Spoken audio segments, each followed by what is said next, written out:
Hello guys, this is Abhijit and today we'll study about the definite integral that you have studied in your plus 2 and the double integral that is a part of your BSc course. We'll also study about the triple integral at the end of this lecture. So let us review on this double definite integral that you have studied in your plus 2. So usually it is represented as integration y of x dx. Okay, so what does this mean? This means that if you supply here the information of the curve, okay, and you use this machine integration, then what you get is you get the area under this curve y of x. Okay, you get the area. Let me give you some examples to convince you. So example number 1. So consider our graph is y of x equals to x, the most simple graph that we have used in our differentiation lectures also. So how does this graph look? So if you take this as the y-axis and if this is the x-axis, then y equals to x goes like this. Agreed? Now, so you get this y is equals to x. Now I want to calculate the area under this line. I want to calculate the area. I want to calculate this area, the shaded region. Okay, so from where to where? From x equals to 0 to say x equals to a. I want to calculate this area. So what is the plan? The plan is you do integration y of x dx. Okay, next bit what you have to do is put the information of curve. What is the information of curve in terms of x? Y is equals to x. So instead of y of x, put y equals to x dx, and you get half x square from 0 to a, and you get half a square. Okay, so let me write this as half a into a. Agreed? Okay, so let's try to understand what this value actually is. If you look at this graph, you see this is nothing but a right angle triangle. Agreed? It's a right angle triangle. So if you have a right angle triangle, you know that the breadth or the base is a. Okay, and the height is from this point to this point is also a, because y is equals to x. So we have a right angle triangle whose base is a and height is a. Remember the formula of area of a right angle triangle? The area is given as half into base into height. So what do you get? Half. What is the base here? A. What is the height here? A. So this answer is equivalent to the answer we got from the integration. Okay, so this I hope convinces you that the value that you get after the integration is actually equal to the area under the curve. Okay, so let me give you another example. Okay, so another simple example goes as this. So how about a curve y of x equals to b? Okay, so what is the meaning of y of x equals to b? It means that if you take an x-axis and if you take a y-axis, then at a particular value of b, the y is constant. That is, the value of y is constant for all x. You see, the value of y is constant for all x. It means that you put the value of x as 0 or 1 or 2 or 3 or 4 till infinity. Whatever you put the value of x, the value of y is gonna be b. This is the meaning of function. Now what I'll do here is I want to calculate, say, from 0 to L. Agreed? I want to calculate the area. So I want to calculate this area. So what I'll do, the trick is integration y of x d of x. This is the trick to calculate area. Let us see what do we get. We get integration, put the value y of x is b into dx. Now since b is constant, it comes outside and you get integration dx. So what is integration dx? Integration dx is nothing but L. You know from your +2. So b into L, or this can be written as L into b. So what do you get? This is nothing but length into breadth, and this is nothing but a rectangle whose x-axis represents the length, which is L, and the y-axis represents the breadth, which is b. Agreed? So in this case also, the integration gave us the area under the curve. Agreed? So please remember, the integration that you studied in your +2, that integration is area under a particular curve. You can be given any complicated curve. Say for example, you are given with a equation y of x, okay, equals to x square. Agreed? So how does the graph look? The graph looks somewhere like this. It goes on increasing with the x. Okay, we have also discussed in our differentiation class about this graph, what does the meaning of differentiation of this graph mean. So now we are actually understanding the integration under this graph. So what you do integration y of x d of x. Agreed? So what do you get? You actually get the area under this curve. Okay, but remember, this curve is not equivalent to this curve. Here the y is equals to x is a straight line, but here y is equals to x square is a curvy line. It is curve. So the amazing thing is, you can use your geometrical idea to find area under this curve. You can use your geometrical idea to find the area under this curve. But when it comes to curves like this, where the y is a complicated function, then the geometrical idea that you developed in your school is, it's not gonna work. And then comes the integration that actually helps you. You know what is the answer? It is x cube by 3 from 0 to whatever value of x you take. Say if I take x as b, and you know how to evaluate this integration. I'm not going to solve. So do you understand? Integration is a machine that helps us to get area under any curve. Even if you are given a curve whose geometry is not known, you don't know the geometry of that curve, still then integration can be used to find the area under that curve. Agreed? So I hope you understood what is the meaning of definite integral. Definite integral means you have to actually give the value of limits. Here the limit is from 0 to a, because I am calculating x from 0 to a. Here the limit was from 0 to L. Okay, in this way you need to give the limits and you need to solve. That's why this is the definite integral. Agreed?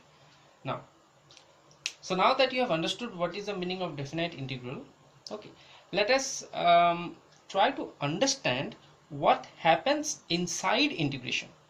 Okay, this is just outward stuff. You know how to put the formulas and you get the answer, but what actually happens inside an integral, and what idea actually evolved to become an integration. Okay, so the idea is very simple. Okay, so let me take this example again, and let us try to understand in a different manner. So before the integration was there, before the discovery or invention of integration, the only way to find area under the curve was using geometry. What? Please remember this. Before the integration came, the only way to find the area was geometry. And actually integration came from geometry. Okay, for example, consider this curve again. Okay, so this is your x-axis and this is your y-axis, and our curve is y is equals to x. So this is my curve. Okay, let me draw it a bit longer because I may need the space. Okay, now what is the best way to calculate area under this graph? Okay, so from geometry, what is the easiest way to find area? the easiest way to find area, or the easiest diagram whose area that we know, is a rectangle. Okay, so what is a rectangle? A rectangle is a figure whose area is given by length into breadth. It's the most easiest geometrical figure. So we will employ this geometrical figure here to calculate the area under this graph. Now question is how? The how is this. You see, at each value of x you can find y. At each value of x you can find y. How? How? Because the graph, you are given the information here. For example, the graph says y is equals to x. It means if x is 0, then the height is 0. So if the x is 1, then the height of the curve is 1. Okay, if this is 1 meter, then this height is 1 meter. So if this is 2 meter, then this height is 2 meter. So the value of x, the value of y gives me height for particular x. So can I write like this? So value of y gives me height, okay, at any x. Agreed? So when I say height, I mean the breadth, this breadth. Okay, so what is the plan? So the plan is, why don't we divide this particular figure into so many rectangles? Yeah, how to make rectangle? Say this is rectangle number 1, this is rectangle number 2, this is rectangle number 3, this is rectangle number 4, and so on. Okay, so you see how I just divided this curve y equals to x into so many rectangles. Agreed? So my plan is, I have fixed the lengths of each rectangle. If you see, what I have done here is, I have fixed the length of each rectangle as 1. If you look at this, 2 to 1, 1, 3 minus 2, 1, 4 minus 3, 1, 5 minus 4, 1. So what I can say is, for each rectangle,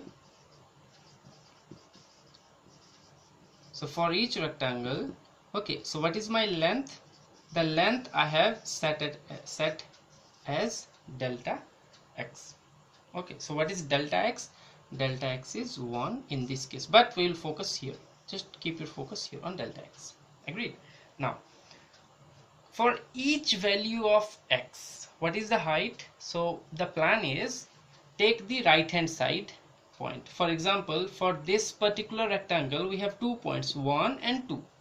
Okay, so the plan is, for this first rectangle, okay, the height is taken as f of 1, or I can say f of x, where x is 1, or I can say your height is y equals to x equals to 1, where x is taken, which all x's are taken?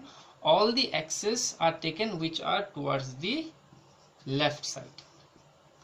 Agreed? So if I ask you what is the area of this rectangle, the fifth rectangle, so the area of fifth rectangle is, you know the interval is delta x, which is 1, and to calculate the height you use y equals to x equals to 5, because you have taken the left hand side one, okay, or the left hand point. So in this manner you get so many rectangles, and let me write the sum of each rectangle. Okay, so what is the total area? If I go on writing the sum, for the first rectangle I have length, I have breadth, which is my height, so f of 1 into delta x. Delta x is 1, but I'm not writing it. Okay, you know delta x is 1. For the second rectangle, f of 2 into delta x. For the third rectangle, f of 3 into delta x, plus dot dot dot dot dot till that many rectangles in which I have divided it. I can divide this into smaller rectangles. instead of taking the length delta x as 1, I can take the length delta x as half. So why do I think of taking a smaller rectangle? The reason I take smaller rectangle, because you see this particular area, it was being left out. See this particular area that I've shaded in black, these are the areas that were getting left out in my calculation. So to make this so this calculation is not error free. Okay, it's not the complete area, because you see these areas are left out. Okay, unfortunately, if I take so many rectangles, these areas are the errors. I mean, I don't calculate these areas. Okay, so to minimize the area that are being left out, if you take larger number of rectangles, you will see that these areas, the left out area is smaller. Okay, you can do it using geometry. So what is this?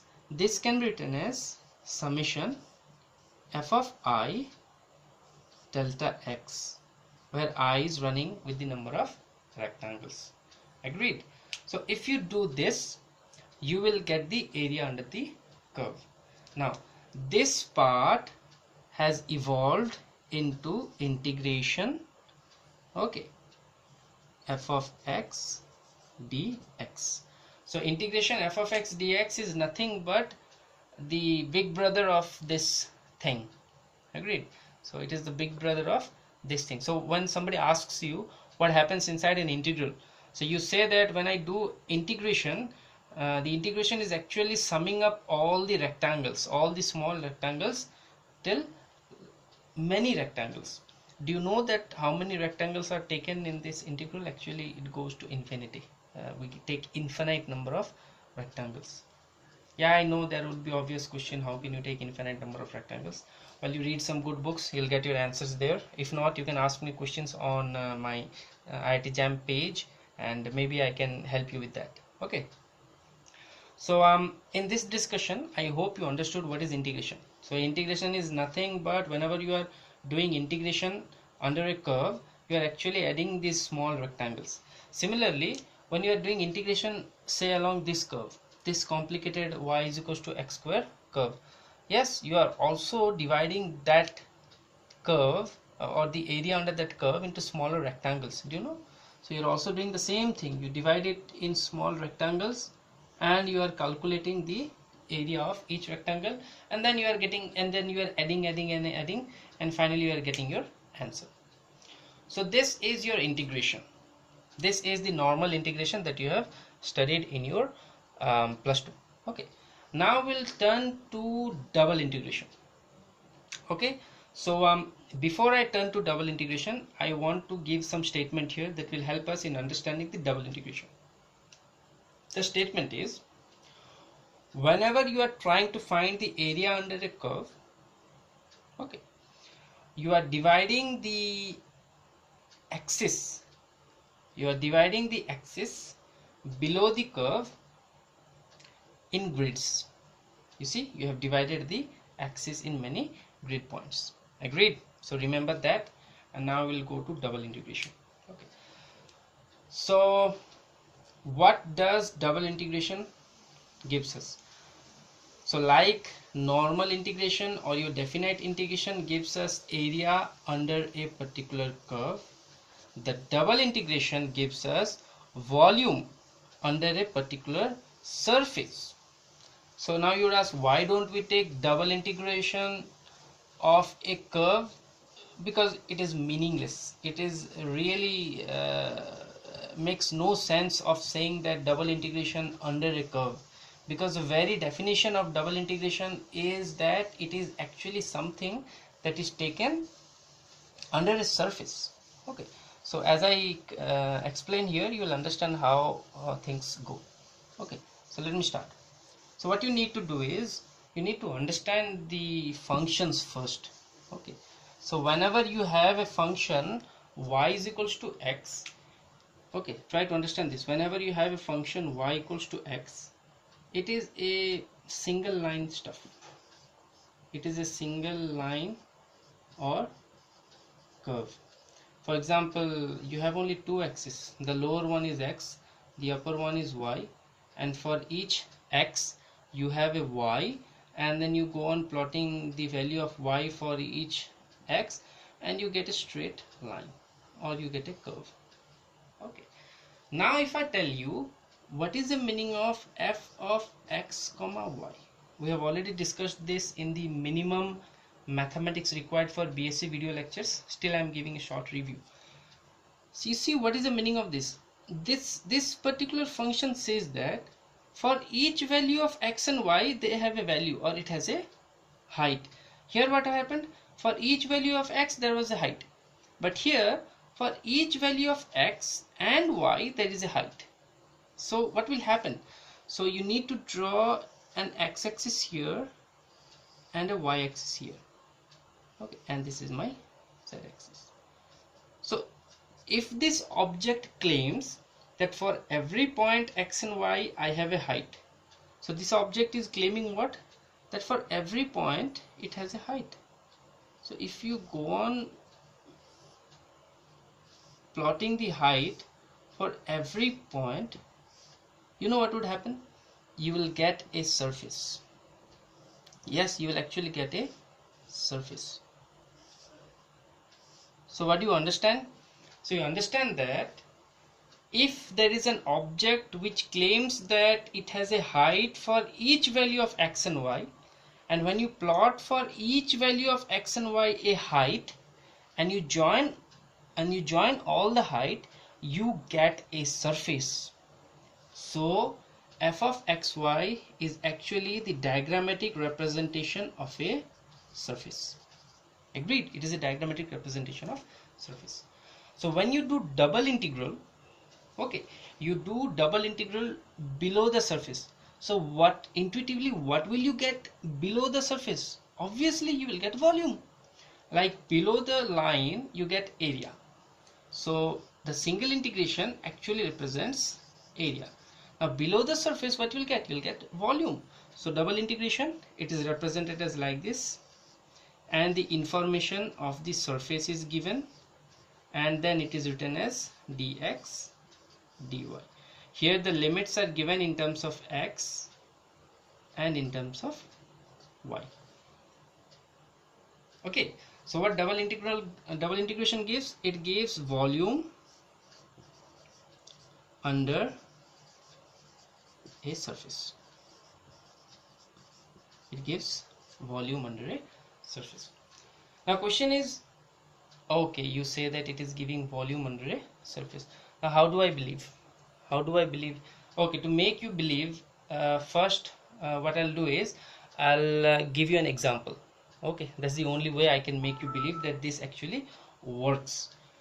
So what is the simplest example that I can give it to you?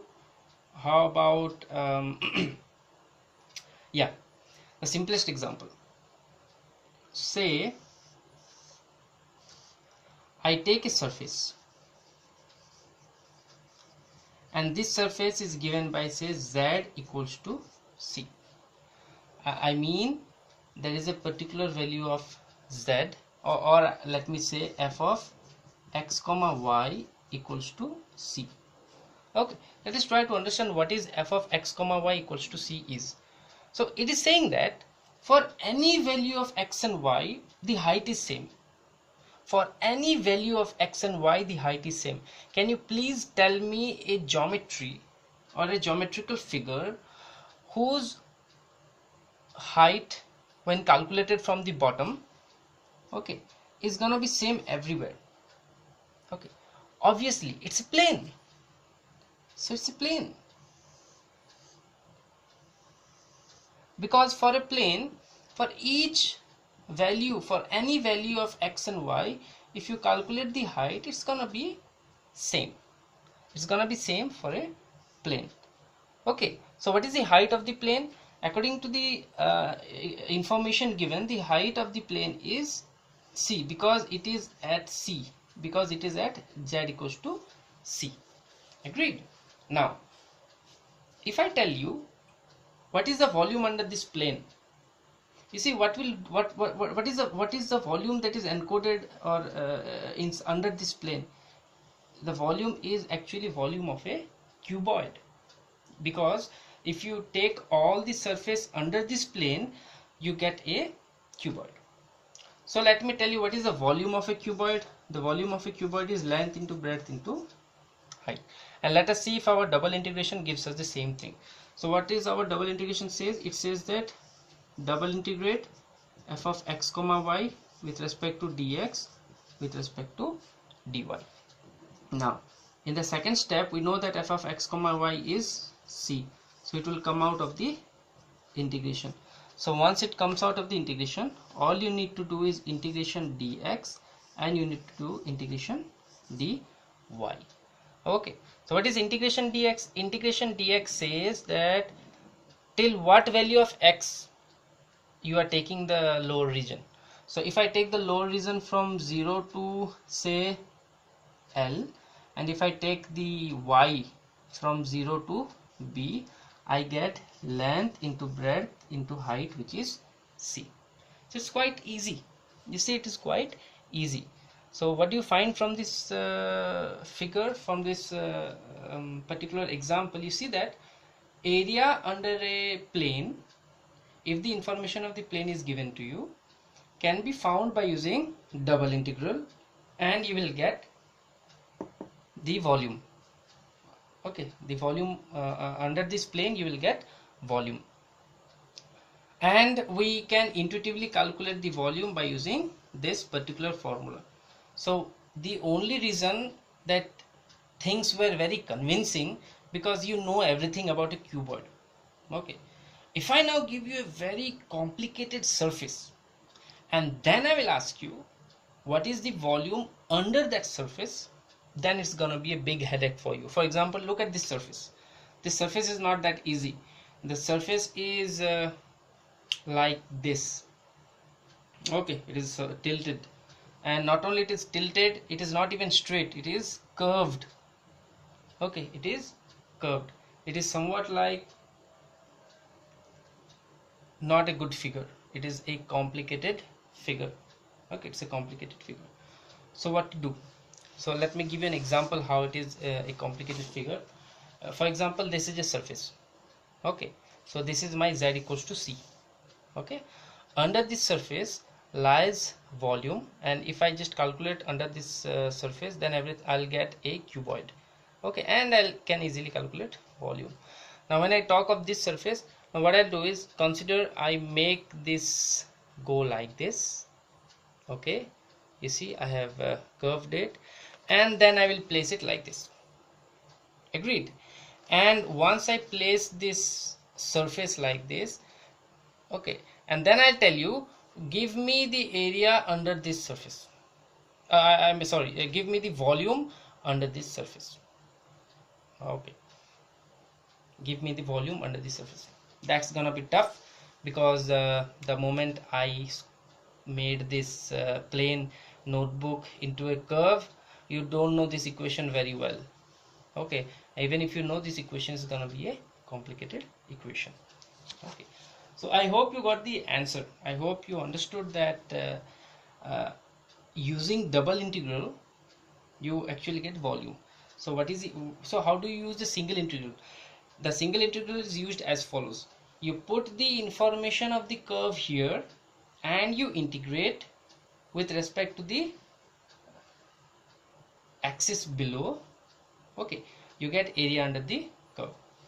In double integral, put the information of the surface hovering around the xy axis or xy plane, put the information of the surface here and then integrate it with respect to whatever is below the surface.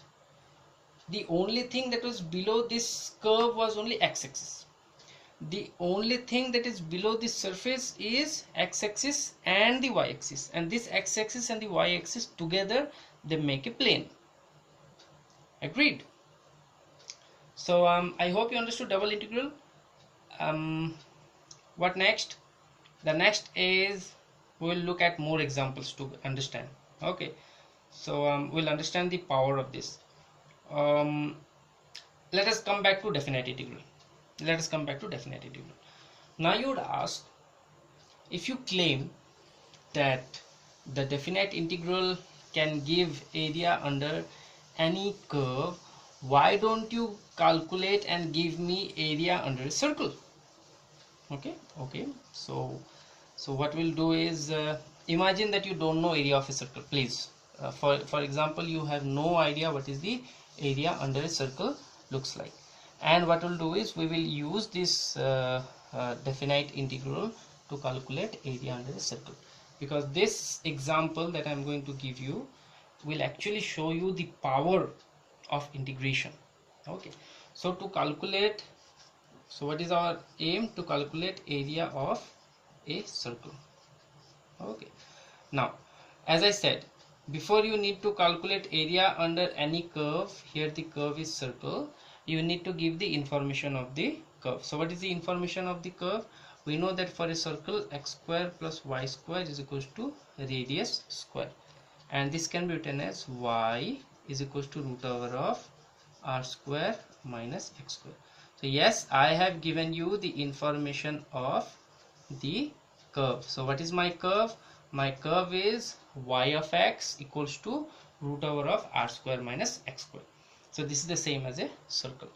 So what we'll do is we will calculate a particular sector of this circle. Okay, so take your x-axis, take your y-axis, and let us take only 1/4 of the circle. Okay, and we'll calculate the area under this curve. So what is this curve? I have already mentioned this curve is y is equals to root over of r square minus x square. Okay, so now things are very simple. What is the integration machine says? Hey, use me and put the information of whatever curve you want here. Okay, so let us try. So it will be integration of root over of r square minus x square dx. So can you please tell me, for this circle, the value of x is from 0 to what? The value of x is from 0 to r, where r is radius of the circle. So here I should write 0 to r, and I need to evaluate this integral. Now evaluating this integral is very easy. Okay, so what you need to do is you need to do substitution method. So what I'll do is, to make this integral easy, I'll substitute x as r sine theta. Okay, so if I substitute x is equals to r sine theta, the limits will change.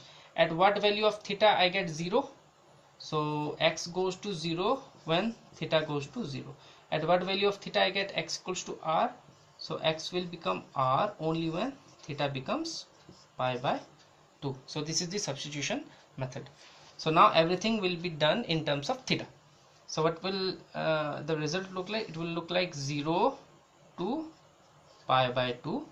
Agreed? 0 to pi by 2. And here I have r square minus x square is what? R square sine square theta. R square sine square theta. Okay. Can I write dx? No, because everything is in terms of theta, even the limits are in terms of theta. So I need to calculate dx from here. So what will be my dx? It's very easy. It will be r cos theta. So what should I write here? I should write here cos theta into r into d theta. Agreed? So what happens now? If the r square comes outside, it becomes r. Okay, and that r with this r will become r square, and they are constant. Everything will come outside the integral. I'm skipping the step. I hope you do it yourself. So it becomes r square integration 0 to pi by 2. Okay, that is a cos theta here, and 1 minus sine square theta will give me cos square theta, whose root over will give me cos theta. So I'll get a overall of cos square theta d theta. So how to evaluate this integral? What I have got? I have got r square integration from 0 to pi by 2 cos square theta d theta. Okay, and how to evaluate this? You need to do r square integration 0 to pi by 2. You need to put in terms of, in place of cos square theta, 1 plus cos 2 theta divided by 2 d theta. if you evaluate this, I'm not evaluating it, you will get r square, and in this part you will get pi by 4. So that is pi r square by 4. Yes, it is obvious. It is obvious. You will get pi r square by 4 because you are only calculating one part of the circle. If you need the entire area, what will you do? You just need to multiply 4 here. So what is the entire area? So what is the entire area? It is 4 multiplied with pi r square by 4. That gives me pi r square. Okay. So from the start, how should I have set the integral? I should have set the integral as 4 times. Okay, I should set the integral as 4 times integration of y of x dx. So this thing will give me area under a circle. The limit goes from 0 to r. Agreed? Now we understood area under a curve. So we saw the power of integration. Let us see the power of double integration. Okay, so can I give you an obvious example? Last time we took an example of a plane, and now I will use double integral to calculate area of to calculate volume of a cylinder. Yes, we can take a cylinder. Cylinder is a very good example. So now we will study the power of double integral. Okay, let us see how powerful our double integral is. So what we'll do is take a cylinder, but once we take a cylinder, we have a problem. We have to define the equation of the surface of the cylinder. The surface of the cylinder is circular. Okay, so I hope the equation of the surface of the cylinder will be equal to the equation of the circle. Okay, so what you do is place a cylinder,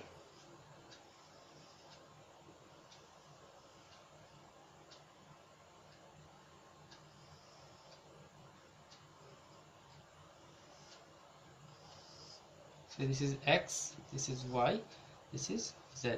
Say the height of the cylinder from origin. So this 0 0 from origin. Say the height of the cylinder is h. Now can you tell me what is the surface, or what is the equation of the surface that actually carries the information of this surface?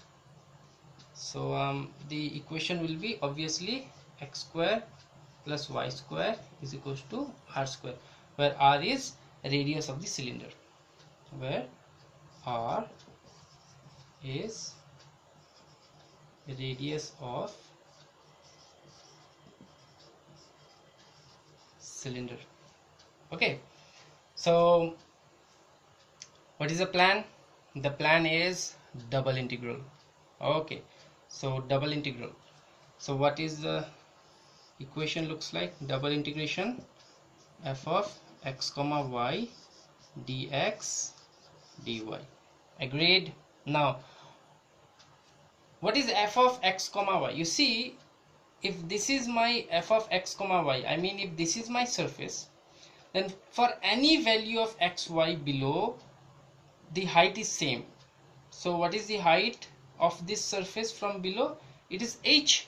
So what this equation becomes? It becomes integration h dx dy, and h is constant, it will come outside, so I get integration dx dy.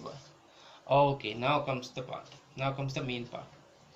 Can I directly do integration dx and integration dy? No, because the information here that where I stated that the information of surface lies, this y is a function of x, so I cannot make integration dx and integration dy independently.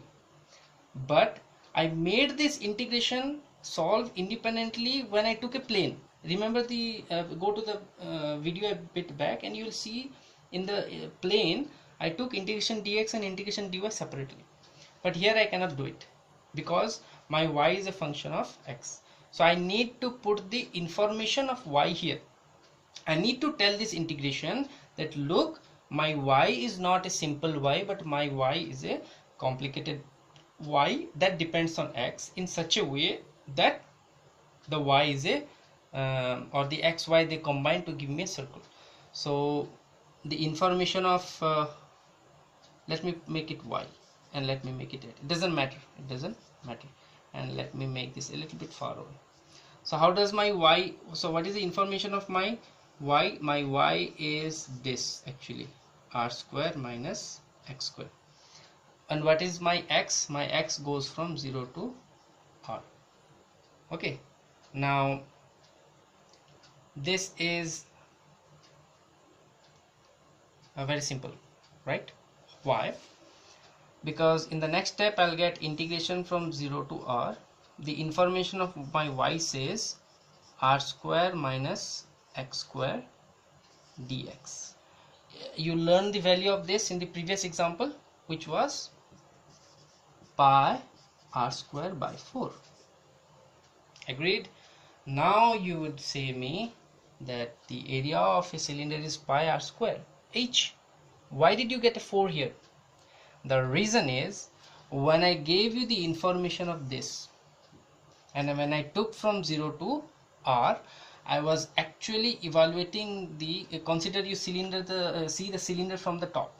If you see the cylinder from the top, then I actually in this integral only calculated the volume that was under this part, because the information that I put here, I didn't put the information of the entire circle. Okay, I just put the information of the positive one, the positive quadrant. Okay, hence I got pi r square by 4. Then what I need to do, I need to multiply r, so that I need to multiply 4. So if I multiply 4, then I mean I am finding the volume under all this part. I mean I'm finding the volume on the entire circle. Okay, I hope it is clear to you. I hope definite integral and double integral is clear to you. I have given you many simple examples to make you intuitively understand the power of these integrals. Okay, now you would ask me a question that what happens inside a definite integral? How can you say that definite integral gives me volume? Agreed? So to understand what happens inside a definite integral, let me give you a quick explanation. Okay, what is dx dy? The dx dy is any small area here. Yes, this is dx, this is dy. So whenever you are taking dx dy, you are taking a small area. So when you are multiplying with f of xy, what are you doing? You are actually multiplying it with a height. So if you multiply this with a height, then you are actually calculating the volume of a small cuboid. Okay, because if you take any surface, then the volume under this surface can be thought of as sum of many cuboids, sum of infinite number of cuboids. This is same as when you try to calculate the area under a curve by using rectangles. Okay, here you use the infinite amount of rectangles and here you are using the cuboids. So if you forget this, then what is this into this? This into this is the volume of a cuboid. Okay, a small infinitesimal cuboid under the surface. When you integrate, or I should say when you sum, this is the big brother, right? Can I write the small brother equation? Okay, so the small brother will look like this. It's gonna look like summation I equals to 1 to n summation j equals to 1 to m f of xi comma yi into dx dy.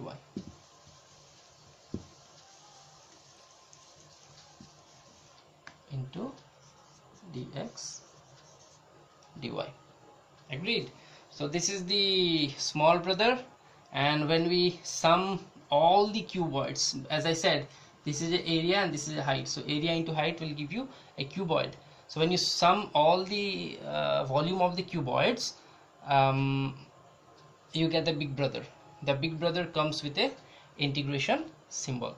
So it is clear what happens inside a double integral. Okay, so this lecture took longer than a 30-minute, and I hope I have given you convincing idea about the understanding of definite integral and double integral. And in the next lecture I will teach you triple integral by giving you a small review about definite and double integral a bit more. Okay, so thank you for watching this lecture, and bye bye, have a good day.